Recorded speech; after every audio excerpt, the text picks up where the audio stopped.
राम राम दोस्तों, जय बाबा नीम करोली महाराज जी की। मेरी माताएं बहनें, आप सभी के ऊपर बाबा नीम करोली जी की अपार कृपा होगी। आपके घर परिवार में सभी कुशल मंगल होंगे, यही मेरी प्रार्थना, यही मेरी अर्जी है। मेरे बाबा नीम करोली जी की शरण में मेरे बाबा सबके ऊपर कृपा करो। मेरे बाबा नीम करोली जी सबके कष्ट हरो। जय बाबा नीम करोली महाराज जी। जय श्री राम, जय श्री कृष्ण। दोस्तों और मेरी माताएं बहनें, आज मैं आपको मोक्षदा एकादशी व्रत कथा सुनाऊंगा। ये व्रत कथा सुनने से हमें क्या क्या लाभ है और ये व्रत रखने से हमें क्या क्या फल मिलता है, इसे पूरा सुने, आगे भी शेयर करें। आज 11 दिसंबर को मोक्षदा एकादशी व्रत है। इस दिन भगवान विष्णु की पूजा और व्रत रखा जाता है। इस व्रत का पुण्य पितरों को दान करने से उन्हें मोक्ष की प्राप्ति होती है। मोक्षदा एकादशी पर गीता जयंती भी मनाई जाती है। पौराणिक मान्यता है कि मोक्षदा एकादशी पर व्रत रखकर विधि विधान से पूजा करने के साथ ही भागवत गीता का पाठ भी करना चाहिए। इससे मोक्ष की प्राप्ति होती है। अब शुरू करते हैं व्रत कथा। युधिष्ठिर भगवान श्री कृष्ण से कहते हैं,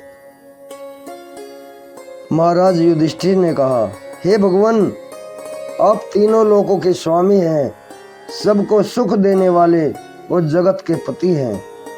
मैं आपको नमस्कार करता हूँ। हे देव, आप सबके हितैषी हैं।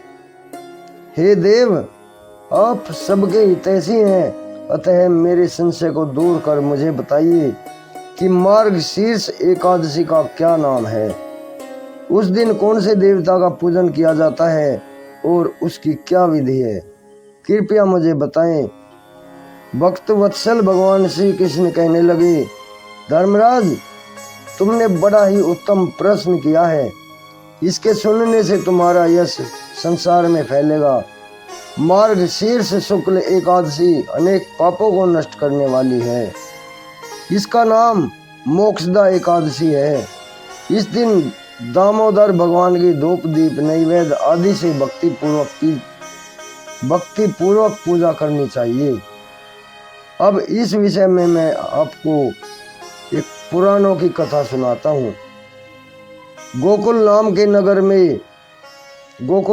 नगर में एक वैखानस नामक राजा राज्य करता था।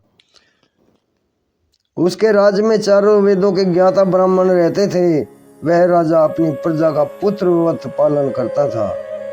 एक बार रात्रि में राजा ने स्वप्न में देखा कि उसके पिता नरक में हैं। इससे उसे बड़ा आश्चर्य हुआ।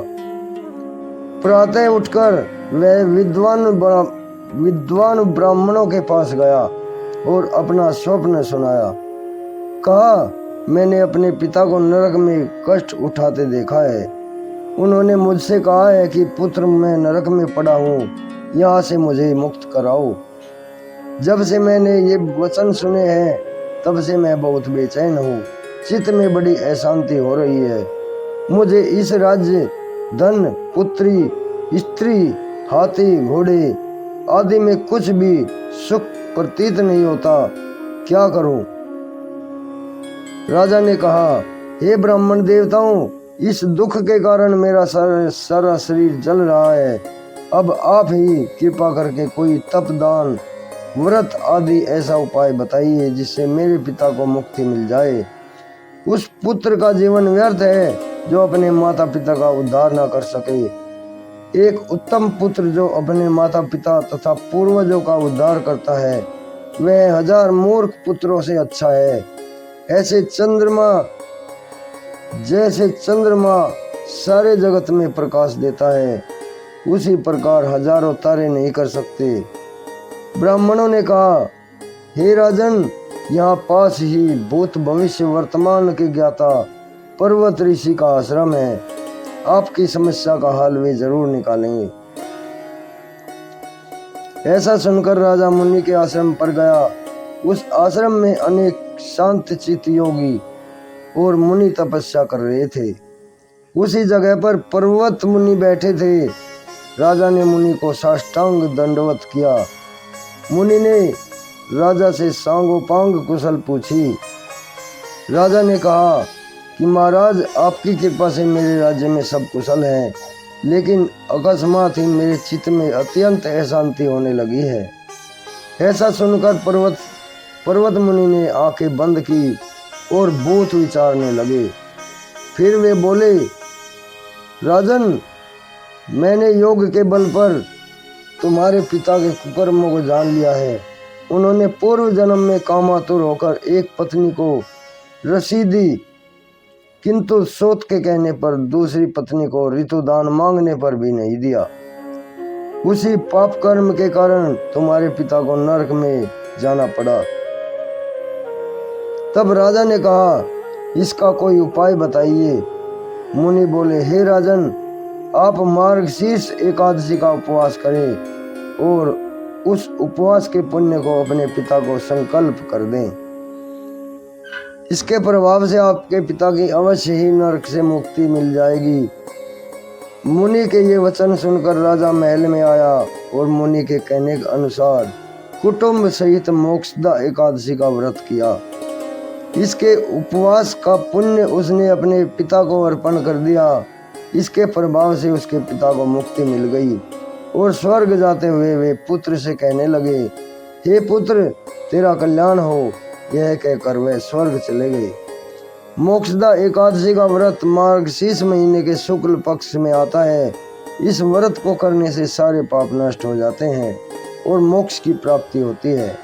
इसकी कथा सुनने, पढ़ने या सुनाने से वाजपेय यज्ञ के समान फल मिलता है। यह व्रत चिंतामणि की तरह मनोकामनाएं पूरी करता है। जय श्री कृष्ण, जय श्री राम, जय बाबा ने। दोस्तों और मेरी माताएं बहनें, इस व्रत कथा को आगे भी शेयर करें और धर्म लाभ पुण्य उठाएं, क्योंकि इसमें लिखा गया है अगर आप किसी और को भी सुनाएंगे, अगर आप आगे दूसरे को शेयर करेंगे तो आपको और भी ज़्यादा धर्म लाभ मिलेगा, आशीर्वाद मिलेगा। जय श्री राम, जय बाबा नीम करोली महाराज।